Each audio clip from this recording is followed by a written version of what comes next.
Mekaniko huli sa buy-bust operation sa bayan ng Libak. Bagong Battalion Commander ng 2nd Mechanized Infantry Makasag Battalion, Lieutenant Colonel Peñalosa, ARM GSC-PA, bumisita kay President Quirino Mayor Sandigan. 2 milyong views na naitala sa social media coverage ng Kalimutan Festival 2024. Yan ang ulo ng mga balita sa Sultan Kudarat Headliners.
Magandang araw, lalawigan ng Sultan Kudarat.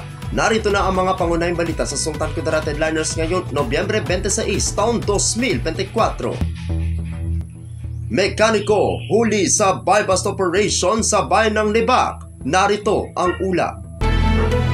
Huli ang isang mekaniko matapos ang isang matagumpay na buy-bust operation na pinamumunuan ni Police Lieutenant Jasper F. Garcia, officer in charge ng Libak Municipal Police Station, kasama ang iba pang mga operatiba sa Barangay Aurelio Fieres Sr., bayan ng Libak, lalawigan ng Sultan Kudarat kahapon ng umaga. Kinilala ang nasabing suspect na si alias Nor, 25 taong gulang, walang asawa at naninirahan sa Barangay Nuling ng nasabing bayan. Nakumpiska mula sa operasyon ang 6 na selyadong plastic sachet na naglalaman ng pinaghihinalaang shabu na may kabuuang halaga na 3,000 pisong pera na ginamit bilang buy-bust money, sigarilyo, lighter at motorsiklo na ginamit sa transaksyon. Ang nasabing suspect ay nasa kustodiya ng Libak Municipal Police Station para sa kaukulang investigasyon at legal na proseso at nahaharap sa kasong paglabag ng Section 5 at 11, Article 2 ng Republic Act No. 9165 o Comprehensive Dangerous Drugs Act of 2002. Ako ang inyong kaibigang Apolinario 30 Valencia para sa Sultan Kudarat Headliners. Bagong Battalion Commander ng 2nd Mechanized Infantry Makasag Battalion, Lieutenant Colonel Peñalosa, ARM GSC-PA, bumisita kay President Quirino Mayor Sandigan. Narito ang ulat. Isang mahalagang okasyon ang naganap sa bayan ng President Quirino sa pamumuno ni Mayor Maria Catrina Florida Sandigan nang personal na bumisita si Lieutenant Colonel Jerome D. Peñalosa, ARM GSC-PA. Ang bagong battalion commander ng 2nd Mechanized Infantry Makasag Battalion kasama ang kanyang mga kasamahan.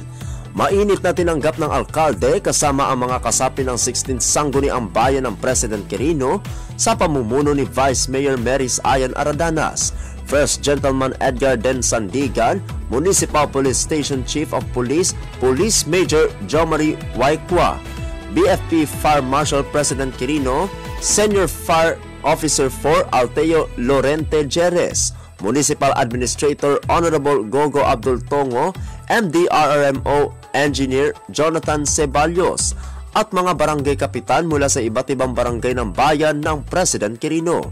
Sa pagpupulong, muling pinagtibay ang hangarin ng bawat sektor na magkaisa para sa kaligtasan at kapakanan ng mga mamamayan ng bayan ng President Quirino.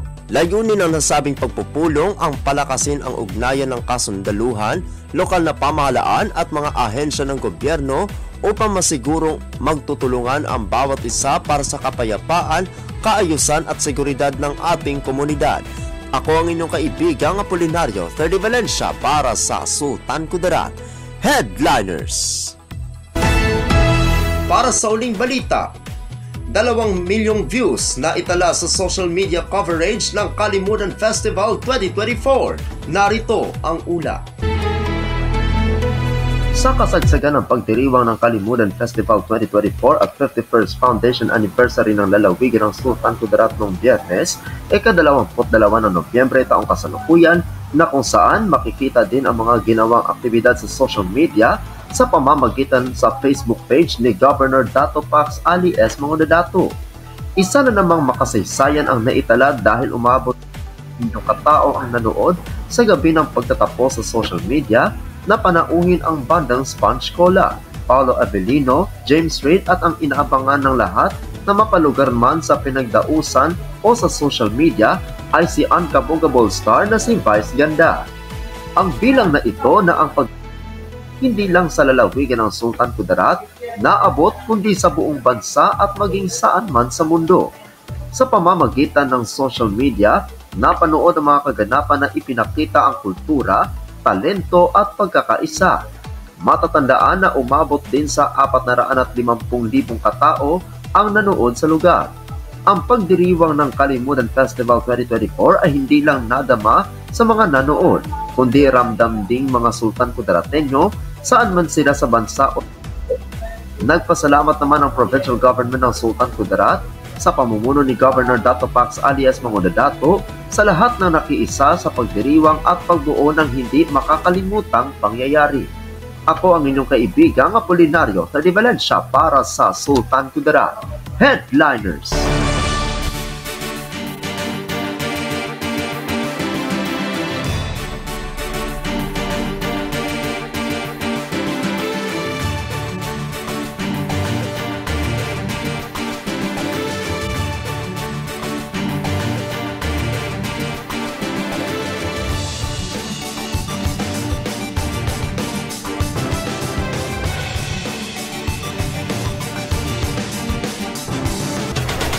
At yan ang kabuuan mga balita sa araw na ito. Mga balitang kailangan ninyong malaman, balitang walang kinakampihan, balitang totoo, balitang may dalang aral at inspirasyon. Ito ang Sultan Kudarat Headliners. Hanggang bukas, maraming salamat at magandang araw kaibigan.